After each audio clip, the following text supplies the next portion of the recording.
खड़े ब्राह्मण ने कहा, मेरी बेटियों, हम हिंदू आज तुम्हारी रक्षा करने में असमर्थ हैं। तुम्हारी मान मर्यादा की रक्षा के लिए तुम्हें अग्नि देवता को सौंप रहे हैं। मैंने इन्हीं अग्नि देवता के सप्तपदी करवा के कभी आपको कईयों को विवाह सूत्र में बांधा था। मुझे क्षमा करना, आज विवाह सूत्र में बांधने वाला ब्राह्मण तुम्हें अग्नि की होम में सौंप रहा है। ब्राह्मण के संकेत पर भोज कायस्थ ने चिता में आग लगा दी।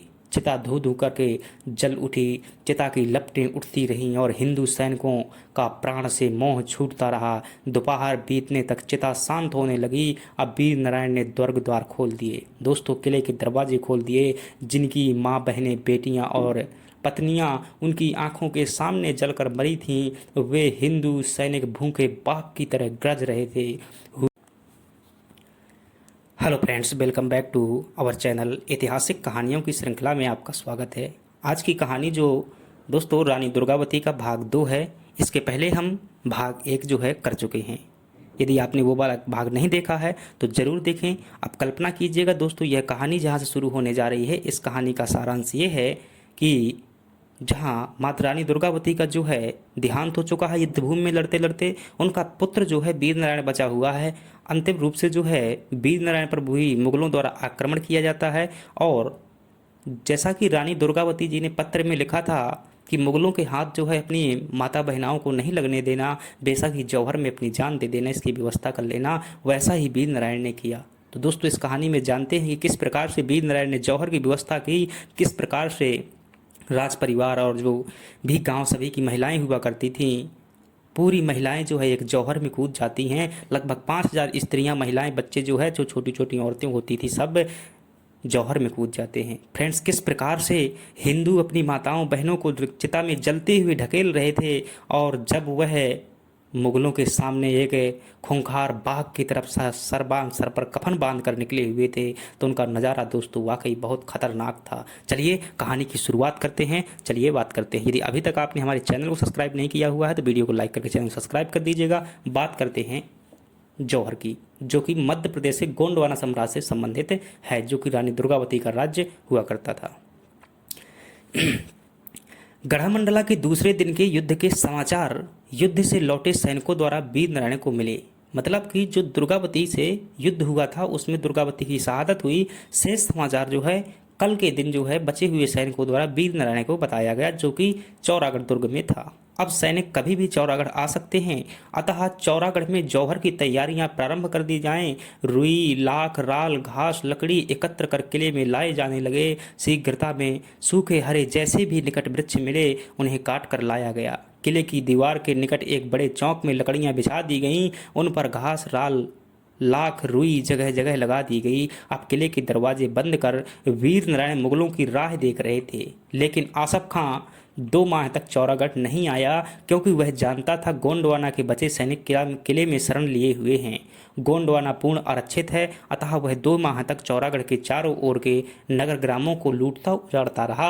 आसफ खां के इस कार्रवाई से किले में दोस्तों क्या हुआ कि रसद पहुंचनी बंद हो गई। मतलब खाना पीना खत्म हो गया, और बीते इन 2 माह में किले की रसद धीरे धीरे समाप्त हो गई। ठीक 2 माह बाद आसफ खां ने चौरागढ़ को घेर लिया।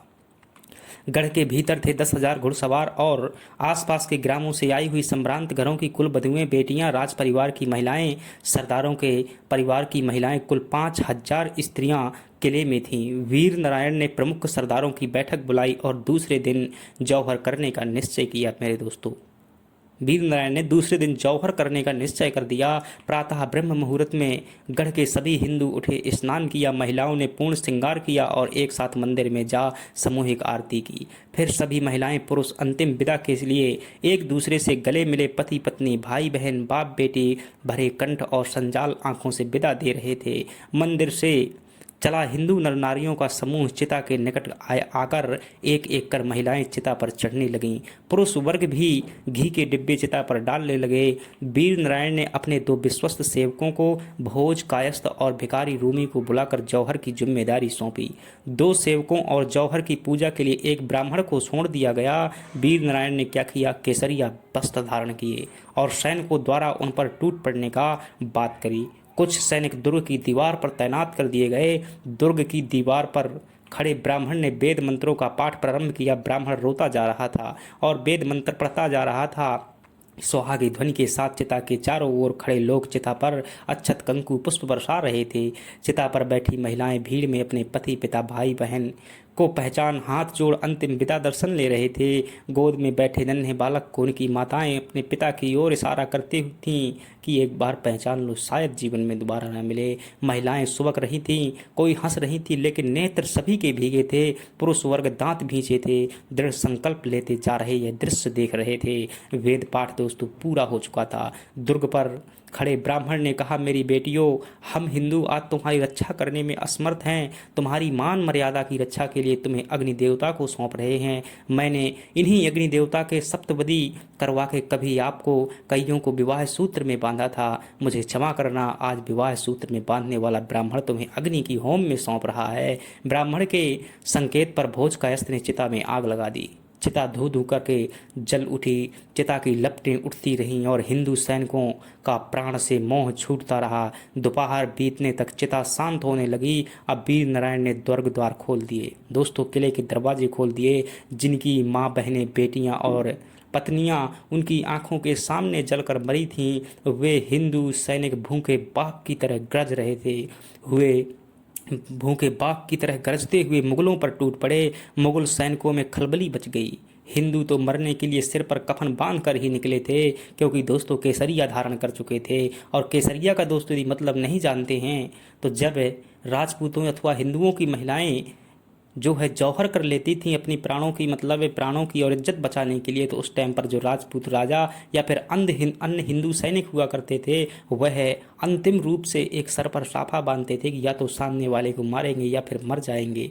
तो वैसे ही जो है केसरिया बांधकर सर पर कफन बांधकर निकले थे। साक्षात महाकाल बने तलवार चला रहे थे, किंतु मुट्ठी भर हिंदू कब तक लड़ते।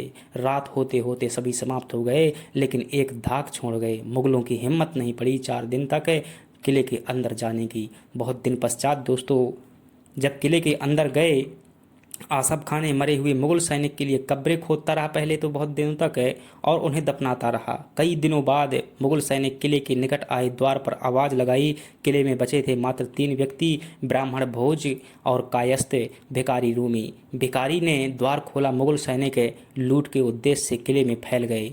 मुगलों को लूट से मिले अलाउद्दीन खिलजी के समय की सोने की असरफियों से भरे 100 घड़े, ढला अनपढ़ा सोना, अलंकृत पात्र, जवाहरात मोती, सोने चांदी की देवताओं और पशु पक्षियों की मूर्तियां, रत्न जड़ित मूर्तियां, दुर्लभ चित्र, इनके साथ मुगलों को मिली 2 अभागी राजकन्याएं। दोस्तों ये राजकन्याएं कौन थी? एक तो रानी दुर्गावती की बहन 18 वर्षीय थी जिनका नाम था कमलावती, और दूसरी थी दोस्तों वह अभागी राजकन्या जिसका विवाह वीर नारायण के साथ में होना था, जो कि पुरागढ़ की राजकुमारी थी और गढ़ा मंडला में अकबर के डर से यहाँ पर भेज दी गई थी। 16 वर्षीय वह भी थी। दोनों दोस्तों इसलिए बच गई थी क्योंकि जहाँ चिता पर वो बैठी थी वहाँ पर आग ही नहीं पहुँच सकी थी, क्योंकि वहाँ की लकड़ियाँ जो थी वह कैसी थी, गीली थी। चंदन जो वहाँ का गीला था और धुआं के कारण जो कायस्थ था उन्हें देख नहीं पाया था, इसलिए बच गई। परिणाम दोस्तों क्या हुआ? इन अभागी राजकन्याओं के साथ लूट में मिला सारा सामान 200 हाथी आसफ खान ने अकबर के पास भिजवा दिए। धन के लोभी अकबर ने दुर्लभ सामग्री को गलवा दिया। दोस्तों जो कलाकृतियां थी सबको गलवा दिया। दोनों राजकन्याओं से जबरन अकबर के द्वारा देहरी चूमने के लिए कहा गया और ये दोनों अभागिन अकबर की रखेल बनकर जीवन पर्यंत रहना पड़ा। स्वतंत्र भारत के नागरिक विचार करें, क्या दुर्लभ भारतीय कला संपदा को नष्ट करने वाला भारत में महान कहला सकता है? क्या निरीह असहाय अबलाओं को बुरी तरह अपमानित करने वाला उन्हें रखेल के निम्न स्तर पर रखने वाला क्या एक राष्ट्रीय सम्राट हो सकता है? फ्रेंड्स कमेंट बॉक्स में ज़रूर बताइएगा। मेरा तो कहना है ऐसा शख्स कहते हैं, मतलब इतिहासकार जो है स्मिथ ने कहा है कि ऐसा शख्स जो है नरपिशाच तो हो सकता है परंतु कभी महान नहीं हो सकता है। इस बात पर विचार कीजिएगा मेरे देश के नाम।